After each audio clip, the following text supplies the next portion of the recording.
வாப்பா தம்பி. வீட பார்த்துட்டு உங்க ஒய்ஃப் ஒண்ணுமே சொல்லாம போயிட்டாங்க. வீடெல்லாம் ஓகே தானே? எப்ப பால் காய்ச்சறீங்க? சார், அது எங்களுக்கு வீடு செட் ஆகல. செட் ஆகலையா? ஏன்? அ அது அ தண்ணி பிரச்சனை வரும்னு நினைக்கிறீங்களா? மெட்ரோ வாட்டர் எல்லாம் வரும் தம்பி. இந்த அபார்ட்மெண்ட்ல தண்ணி பிரச்சனையே இல்ல. வீட்டை கூட வாஸ்துபடி பக்காவா கட்டியிருக்கேன். பொதுவா அபார்ட்மெண்ட்ல முதல் தர வாஸ்துலாம் இருக்கவே இருக்காது. ஐயோ! சார், அதெல்லாம் பிரச்சனையே இல்ல சார். வீடெல்லாம் நல்லா சூப்பரா தான் இருக்கு சார். ஆனா, இப்ப என் ஒய்ஃப்க்கு தனியா வர இஷ்டம் இல்லன்னு சொல்றா. அவளுக்கு சர்ப்ரைஸா இருக்கட்டுமேன்னு தான் வீடெல்லாம் பார்த்து அவள கூட்டு வந்தேன் சார். ஆனா, பயங்கரமா கத்திட்டு இப்போதைக்கு தனி வீடு வேணான்னு சொல்ட்டா. எங்களுக்கு இப்போதைக்கு வீடு வேணாம் சார். என்னப்பா இப்படி சொல்ற? கல்யாணம் ஆன புது ஜோடிக்கு வீட்டை வாடகைக்கு விட போறேன்னு என் ஒய்ஃப் கிட்ட வேற சொல்லிட்டேனே. இப்ப வந்து இப்படி சொல்றியே? இல்ல சார்.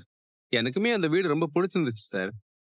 ஆனா, வைஃப் வேணான்னு சொல்றாங்க சார். அவங்க சொல்றத நம்ம மீற முடியாதுல்ல சார். அது சரி. ம். அவங்க ஒரு விஷயத்த முடிவு பண்ணிட்டா ஒத்த கால்ல நிப்பாங்க. அ. ஒண்ணுமே பண்ண முடியாதுப்பா. ஆமா சரிப்பா சார். விடு, பாத்துக்கலாம். எனக்கும் தெரியும் சார். நீங்க புரிஞ்சுப்பீங்கன்னு. வீட்டுக்கு வீடு வாசப்படி இருக்க தானப்பா செய்யுது. எனக்கு புரியுது தம்பி. சார், அப்புறம் அப்படியே என்னோட அட்வான்ஸ் பணத்த திருப்பி குடுத்துட்டீங்கன்னா, நான் அப்படியே கிளம்பிடுவேன் சார். என்னது? பணத்தை திருப்பி கொடுக்கணுமா? என்ன விளையாடுறியா? பணத்தெல்லாம் திருப்பி கொடுக்க முடியாது. என்ன சார்? வீடு வேண்டான்னு சொல்லும்போது நல்லா பேசுனீங்க. இப்போ என் அட்வான்ஸ கேட்டா வேற மாரி பேசுறீங்க. சார், நான் தான் வீடே வேணான்னு சொல்றேனே சார். என் அட்வான்ஸ் பணத்த வச்சு நீங்க என்ன சார் பண்ண போறீங்க? தம்பி, உனக்கு ரூல்ஸ்லாம் தெரியுமா தெரியாதா? புக்கிங் அட்வான்ஸ்லாம் திரும்பி கொடுக்க முடியாது. நீ சொன்னேன்னு சொல்லி உன் கண்ணு முன்னாடி தானே டூலெட் போர்டை எடுத்தேன். நீ போனதுக்கு அப்புறம் ஏற்கனவே வீட்டை பார்த்த பார்ட்டி 1,00,000 பணத்தோட புக் பண்ண வந்தாரு. நான் உன்கிட்ட அட்வான்ஸ் வாங்கிட்டேன்னு சொல்லி அவரை திருப்பி அனுப்பிச்சிட்டேன். இப்ப நீ வீடு வேணான்னு சொல்ற. இப்ப எனக்கு எவ்வளவு பெரிய லாஸ் தெரியுமா? சார், என்ன சார்? அடுத்தது நான் மறுபடியும் டூலெட் போர்டு போடணும். எனக்கு புடிச்ச மாதிரி ஆளுங்களை நான் குடி வைக்கணும். அது வரைக்கும் வீடு சும்மா தானே இருக்கும். அந்த லாஸ்லாம் யார் ஈடு கட்டுவா? சார், இதுல என்ன சார் லாஸ் வரப்போகுது? சார், நீங்களே அன்னைக்கு சொன்னீங்க சார். காலையில டூலெட் போர்டு போட்டா ஈவினிங்கே வீடு போயிடும்னு நீங்க தானே சார் சொன்னீங்க என்கிட்ட. அதே மாதிரி மறுபடியும் டூலெட் போர்டு போட்டீங்கன்னா வீடு போயிட போகுது. சார், இதுக்காக என் அட்வான்ஸ் காசெல்லாம் புடிச்சு வைக்கிறீங்களே, நியாயமா சார் இதெல்லாம்? இங்க பாருப்பா, நிறைய பேர் வீடு பார்க்க வருவாங்க தான். ஆனா அவங்கள எனக்கு பிடிக்கணும்ல. நான் நினைக்கிற மாதிரி ஆளுங்களுக்கு தானே நான் வாடகைக்கு விட முடியும். உன் பொண்டாட்டி வீடு வேணான்னு சொன்னதுனால நீ இங்க வந்து நிக்கிற. நான் வீட்டுக்குள்ள போனா என் பொண்டாட்டி என்ன கேள்வி கேட்பாள்ல? அவளுக்கு நான் என்ன பதில் சொல்றது? சார், நீங்க சொல்றது எல்லாமே புரியுது சார். இதுவும் பாயிண்ட் தான்.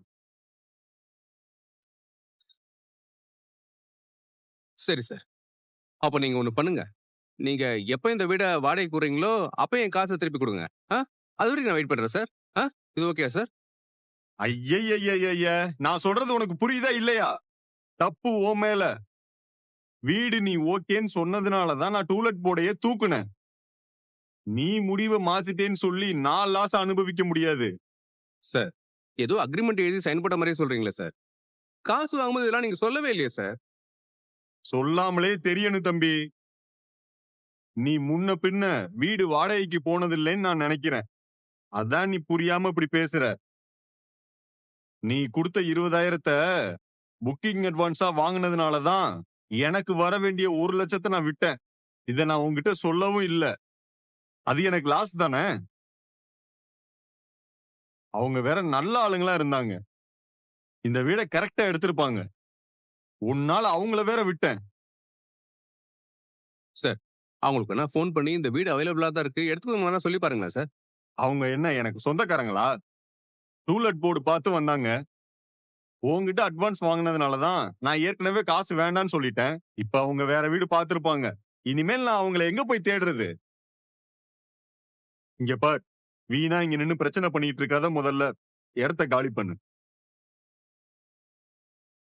நீங்க என்ன பண்ணுவீங்க ஏது பண்ணுவீங்கன்னு எனக்கு தெரியாது சோழன். கொடுத்த பணத்தை வாங்காம வீட்டுக்கு பக்கமே வராதீங்க. சார் ப்ளீஸ் சார், கொஞ்சம் ஹெல்ப் பண்ணுங்க சார். சார் இப்படிலாம் பண்ணாதீங்க சார், ப்ளீஸ் சார். இங்க பார் தம்பி, இதுக்கு மேல நான் உன்கிட்ட விளக்க சொல்லிட்டு இருக்க முடியாது. என்னங்க சார் சார் என்ன சார் பண்றீங்க கொஞ்சம் ப்ளீஸ் கொஞ்சம் சார், வாங்க புரிஞ்சுக்கோங்க என்னம்மா? சார். இருமா, வரேம்மா. சிச்சுவேஷன் புரிஞ்சுக்கோங்க இங்க சார். பார் தம்பி, இங்க நின்னு என் மானத்தை வாங்காத. இப்ப கூட ஒண்ணும் இல்ல. நீயே இந்த வீட்டை வாடகைக்கு எடுத்துக்கிறதுனா எடுத்துக்கோ. அது இல்லையா, கிளம்பி போயிட்டே இரு. ஓ சார், எனக்கு வீடெல்லாம் வேணாம் சார், எனக்கு காசு தான் சார் வேணும். கொடுங்க சார். காசுலாம் கிடையாதுப்பா. புக்கிங் அட்வான்ஸ் எல்லாம் யாரும் திருப்பி கொடுத்ததே இல்ல. நீ ஊர்ல எங்கனாலும் கேளு. இதான் ரூல்ஸ். சார் இதெல்லாம் ரொம்ப நீ தப்பு சார். முதல்ல இங்க இருந்து கிளம்பு. சார் சார் சார் இல்ல ரொம்ப யோ, தப்பு போயா. சார். சார் 20,000 கொடுத்துருக்கேன் சார். சார் சார் காசு கொடுங்க சார். Sir sir sir.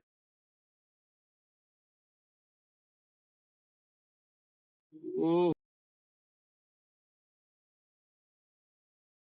நிலா, இது ஓகேவான்னு பாரு. கட்டு. கிச்சன்ல ஏதோ தப்பா இருக்கு. அவங்க சவுத் ஈஸ்ட்ல கிச்சன் கேட்டாங்கடி. கிச்சன் சவுத் ஈஸ்ட்ல தானே இருக்கு. கரெக்ட் தான். ஆனா ஸ்டவ் பிளேஸ்மெண்ட் ஈஸ்ட்ல கேக்குறாங்க. அது பாரு சவுத்ல இருக்கு.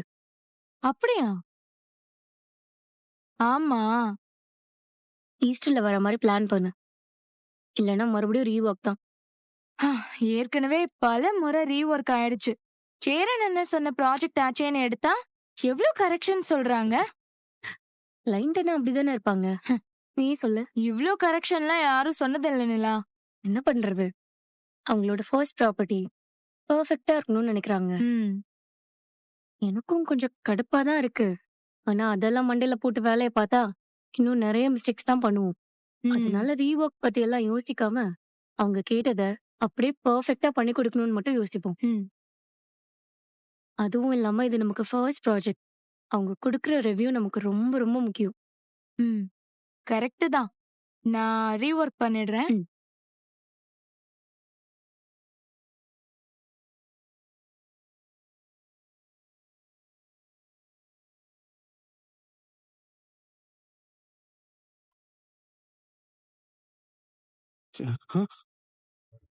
ஐயோ, என்ன நினைச்ச உடனே கால் பண்றா.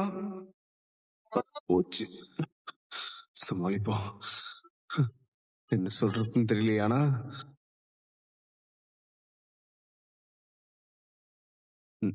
நிலா, சோழன், எங்க இருக்கீங்க? பணம் வாங்கிட்டீங்களா? இந்தோ நான் இங்கதாம்மா ஓனர் கிட்ட தான் வந்திருக்கேன். பணம் கொடுத்துட்டாரா? ஆ பணம் தானே, அதெல்லாம் கொடுத்துருவாரு. பிரச்சனை பண்றாரா என்ன? யார் சொன்னா? அதெல்லாம் ஒண்ணும் இல்லையே.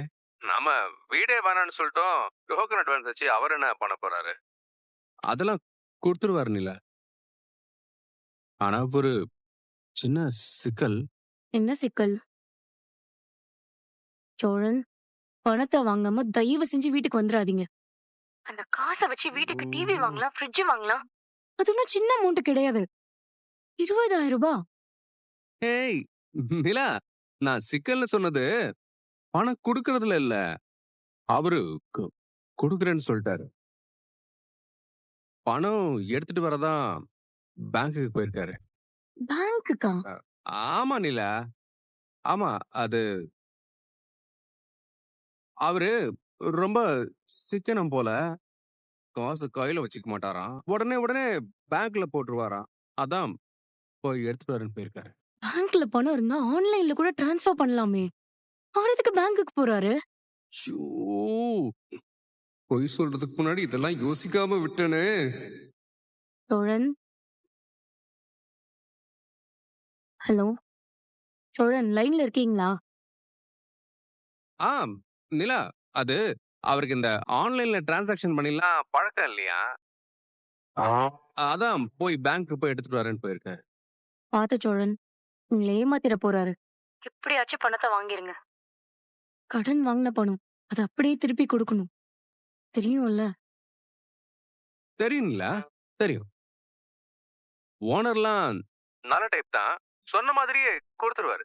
நான் வந்தா பணத்தோட தான் வீட்டுக்கு வருவேன். நீ எதுக்கும் கவலைப்படாத. சரி, ஓகே. வெயில் வேற ஜாஸ்தியா இருக்கு. நிறைய தண்ணி குடிங்க. வேலையில இருக்க மறந்துட போறீங்க. இவ்ளோ டென்ஷன்லயும் உனக்கு என் மேல அக்கறை குறையல பாத்தியா? சோ ஸ்வீட் நிலா. நீ விடு. நான் பாத்துக்கிறேன். ம்? நம்ம ஈவினிங் மீட் பண்ணலாம். ம். பை. ஓ டேய் சோளா, பணத்தை வாங்காம இந்த இடத்த விட்டு நகரக்கூடாதுரோ. எப்படியாவது வாங்கினா என்ன பண்றது?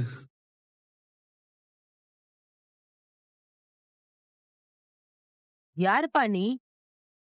சார கொஞ்சம் வர சொல்லுங்கம்மா. சாரா? என்னப்பா வேணும் உனக்கு? இன்னும் போலையா நீ? ஏ ஏ ஏ தம்பி, சார் சார் அடே யாருப்பா நீ? என்னங்க? என்னப்பா பிரச்சனை உனக்கு? நான் தான் புக்கிங் அட்வான்ஸ் எல்லாம் கொடுக்க முடியாதுன்னு சொல்லிட்டேன்ல. எதுக்கு குடியிருக்கிற வீட்டுக்குள்ள வந்து பிரச்சனை பண்ணிக்கிட்டு இருக்க? நீ முதல்ல வெளியில போ. சார், போப்பா. கையெழுங்க சார். கொடுங்க சார். உங்களை தொல்லை பண்றதும் எனக்கும் இல்லை சார். நான் உங்களுக்கு 20,000 பணம் கொடுத்துருக்கேன் சார். அது ஒன்றும் சின்ன அமௌண்ட் கிடையாது சார். எனக்கு என் பணம் வேணும் சார். என் காசு வாங்காம நான் இங்க நவர மாட்டேன் சார். தம்பி எந்திரிப்பா. சார் எந்திரி. விடுங்க சார். என்ன பண்ணிட்டு விடுங்க இருக்க நீ? அத்துமீறி வீட்டுக்குள்ள வந்ததும் இல்லாம நடு ஹால்ல வந்து உட்கார்ந்துகிட்டு இருக்க. எந்திரிப்பா. சார் எந்திரி விடுங்க சார். சொல்றேன்ல. என்னால எந்திரி. எந்திரிக்க முடியாது சார். என் பணத்தை கொடுங்க, நான் கிளம்புறேன். அது வரைக்கும் எங்க தான் சார் உட்காந்துருப்பேன். என்னங்க இது? அக்கம் பக்கத்தெல்லாம் பார்த்தா தப்பா நினைக்க போறாங்க. முதல்ல இவரை கிளம்ப சொல்லுங்க. மேடம், நான் உங்ககிட்ட சண்டை போடவோ இல்ல பிரச்சனை பண்றதுக்காகவோ வரல. அவர் என்கிட்ட காசு வாங்கிட்டு தர மாட்டேன்னு சொல்றாரு மேடம். அதை கொடுக்க சொல்லுங்க. நான் காசு வாங்கி கம்னு போயிட்டே இருக்கேன். என்னங்க இது? டோக்கன் அட்வான்ஸ் கொடுத்தத திரும்பி கேக்குறாருமா. வீடும் வேண்டாம்னு சொல்லிட்டாரு. இப்ப நமக்கு தானே லாஸ். எப்படி காசை கொடுக்க முடியும்? அத சொன்னா இவருக்கு புரியவே மாட்டேங்குது. தம்பி, உங்க மேலதான் தப்பு. நீங்க படிச்சவங்க தானே? கொடுத்த டோக்கன் அட்வான்ஸ திருப்பி கொடுக்க மாட்டாங்கன்னு கூட தெரியாதா? நீங்க என்ன பண்ணாலும் பணம் திரும்பலாம் வராது. இப்படி நடு வீட்ல உட்கார்ந்து பிரச்சனை பண்ணிட்டு இருக்காதீங்க. முதல்ல கிளம்புங்க. பிரச்சனை பண்ணுவேங்க. என் பணம் வரலன்னா பிரச்சனை பண்ணுவேன். என்னங்க? நீங்க என்ன இதெல்லாம் முன்னாடியே சொல்லி அக்ரிமெண்ட் எழுதி வாங்குனீங்களா? இல்லல்ல. வாய் வார்த்தையில கூட இப்படி ஒரு விஷயம் இருக்குன்னு சொல்லவே இல்ல. என் காசு ஆட்டையை போட விதவிதமா கதை சொல்லிட்டு இருக்கீங்க. அதுக்கு நான் ஆள் இல்லைங்க. காசு வாங்காம நான் இங்க இருந்து ஒரு அடி கூட நான் வர மாட்டேன். உங்களால ஆனந்த பாத்துக்கோங்க.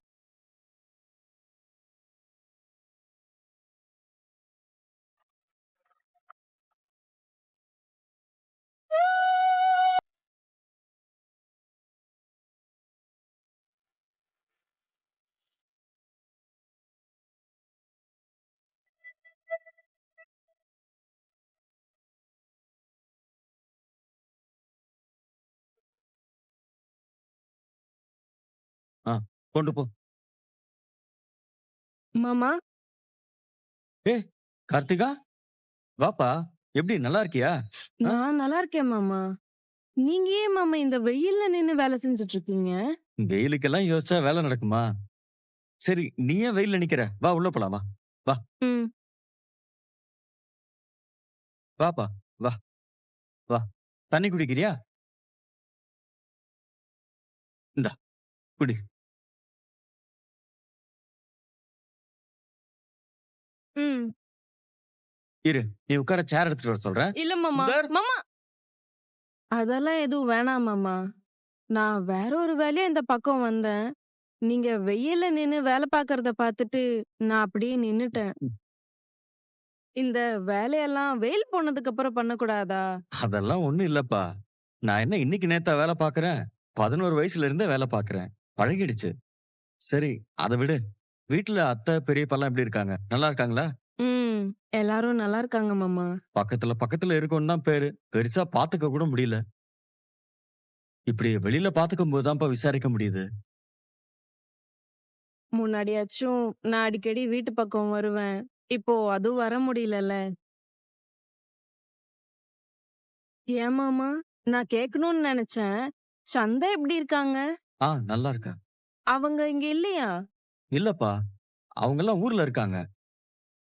அவங்க ஊர் எதுன்னு சொன்னீங்க? பீகார். ஆ, சரி சரி சரி. எப்ப 2 பேரும் கல்யாணம் பண்ணிக்க போறீங்க? ஆ, அவங்க வீட்ல பேசிட்டு இருக்கோம்ப்பா. சீக்கிரமே ஃபிக்ஸ் ஆயிடும். சூப்பர் மாமா. தமிழ்லாம் பேச கத்துக்கிட்டாங்களா? ஆ, கொஞ்சம் கொஞ்சம் பேசுது. இந்த சின்ன குழந்தைங்க முறையா பேச கத்துக்கும்போது, ஒவ்வொரு வார்த்தையா திக்கி திக்கி ம், பேசும்ல, ம், ம். அந்த மாரி ஒவ்வொரு வார்த்தையா பேசுதுப்பா.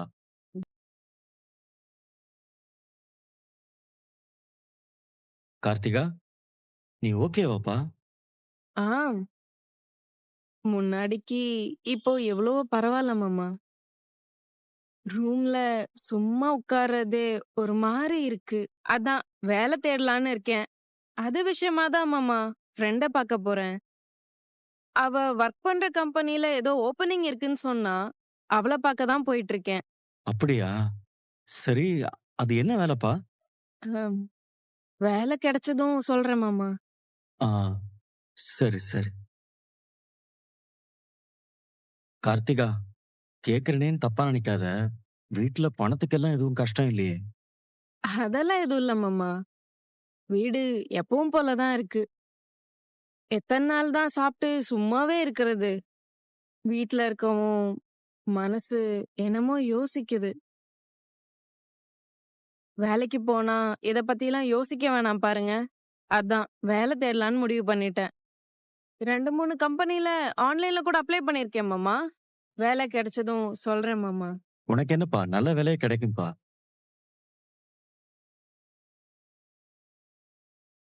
ஐயோ! மாமா ஃப்ரெண்டு தான் கால் பண்றா. நான் அப்போ அப்படியே கிளம்புறேன் மாமா. ஆ, வெயிலா இருக்கேப்பா. நான் வேணும்னா உன்னை விட்டுட்டு வந்துடவா? ரொம்ப தூரம்லாம் இல்ல மாமா. இங்க பக்கத்துல தான். நான் நடந்தே போயிடுறேன். சரி, சரி நான் வரேன் பார்த்து மாமா. போ. ம். ம்.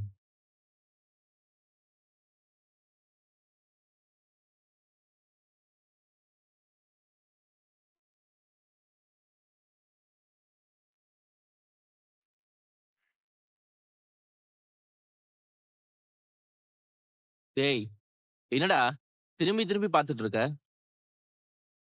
இல்ல எத்தனை பேர் இந்த கிளாஸ்ல இருக்காங்கல்ல?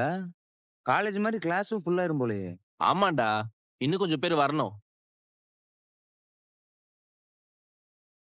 இந்த கிளாஸ்ல இருக்கிற எல்லாருக்குமே கவர்மெண்ட் வேலை கிடைச்சா சூப்பரா இருக்கும்ல? அதுக்கு முதல்ல கிளாஸ்க்கு ஒழுங்கா வரணும். கவனிச்சு படிக்கணும். இதெல்லாம் பண்ணா கண்டிப்பா வேலை கிடைக்கும்டா. அதோட நமக்கு வேற என்னடா வேலை? எப்படியாவது நல்லா படிச்சு மொத அட்டெம்ப்ட்லயே கிளிக் ஆயிரணும். என் வீட்டாளுங்க நினைச்சு பெருமை படணும். அவ்வளவுதான். பண்ணிடலாம்டா. பெண்கள்லாம் அங்க இருக்காங்க பாரு. பின்னால பாருடா. பொண்ணுங்கலாம் ஏகப்பட்ட பேர் வராங்க. பசங்க கம்மி தான்டா. அப்படியா? ஆமா, சுத்தி பாருடா. ஆமா. கிளாஸ் கட் அடிக்காம வரதுக்கு இவங்க கூட ஒரு காரணம் தான். நீ வேற ஏன்டா? நீ என்னமோ சைட் அடிக்காத மாதிரி தான். அடிப்பேன்.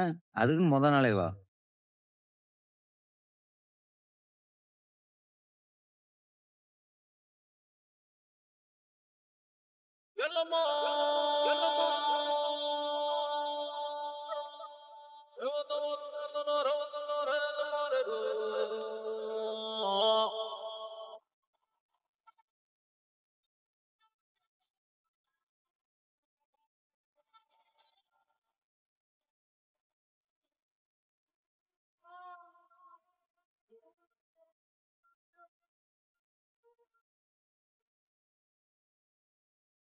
சூப்பரா இருக்கால? ஏய், சும்மா இருடா. ஹலோ, நல்லா இருக்கா தான் சொன்னேன். வேற எதுவும் சொல்லியே. கிளாஸ்லயே அவ தான் அழகு. நான் பெருசா யார்ட்டயும் பேச மாட்டா.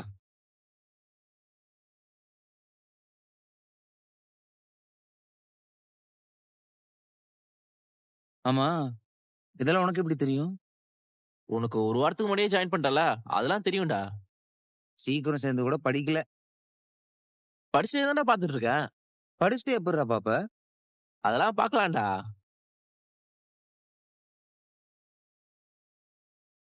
Hi. Hi Vishal. Hi Revathi. இன்னைக்கு மெட்டீரியல்ஸ் எல்லாம் கொடுத்துருவாங்கல்ல? அதெல்லாம் குடுத்துருவாங்க ரேவதி. எப்போ